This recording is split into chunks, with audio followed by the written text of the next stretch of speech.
सीढ़ियां चढ़कर ही उन्होंने देखा कि एक सज्जन किनारे बैठे कमलों की ओर एकटक देखते हुए ध्यान में तल्लीन है। छिपकली से दुबले पतले बालों की एक लट माथे पर झूमती हुई।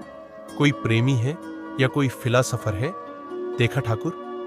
नहीं यार, दोनों से निकृष्ट कोटि के जीव है। ये कवि है, मैं इन्हें जानता हूं। ये रविंद्र बिसरिया है। MA में पढ़ता है। आओ मिलाई तुम्हें।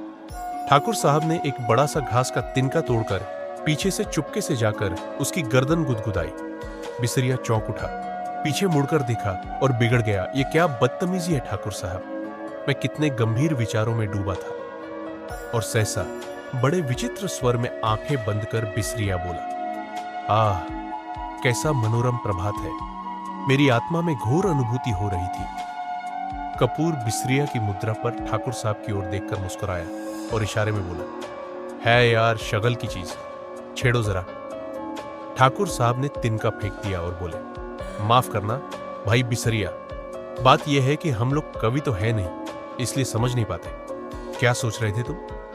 बिसरिया ने आंखें खोली और एक गहरी सांस लेकर बोला, मैं सोच रहा था कि आखिर प्रेम क्या होता है, क्यों होता है, कविता क्यों लिखी जाती है, फिर कविता के संग्रह उतने क्यों नहीं बिकते जितने उपन्यास या कहानी संग्रह। बात तो गंभीर है।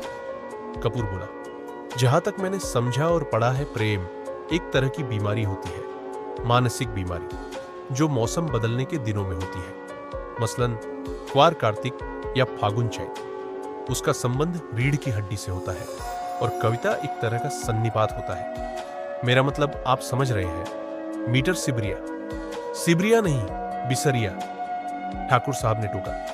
बिसरिया ने कुछ उजलत, कुछ परेशानी और कुछ गुस्से से उनकी ओर देखा और बोला, क्षमा कीजिएगा, आप या तो फ्रायडवादी हैं या प्रगतिवादी और आपके विचार सर्वदा विदेशी है। मैं इस तरह के विचारों से घृणा करता हूं। अरे भाई, बेकार उलझ गए तुम लोग, पहले परिचय तो कर लो आपस में। ये है श्री चंद्र कुमार कपूर, विश्वविद्यालय में रिसर्च कर रहे हैं, और आप हैं श्री रविंद्र बिसरिया, इस वर्ष MA में बैठ रहे हैं। बहुत अच्छे कवि हैं। कपूर ने हाथ मिलाया और फिर गंभीरता से बोला, क्यों साहब, आपको दुनिया में और कोई काम नहीं रहा जो आप कविता करते हैं? बिसरिया ने ठाकुर साहब की ओर देखा और बोला, ठाकुर साहब, ये मेरा अपमान है। मैं इस तरह के सवालों का आदी नहीं हूं। और उठ खड़ा हुआ।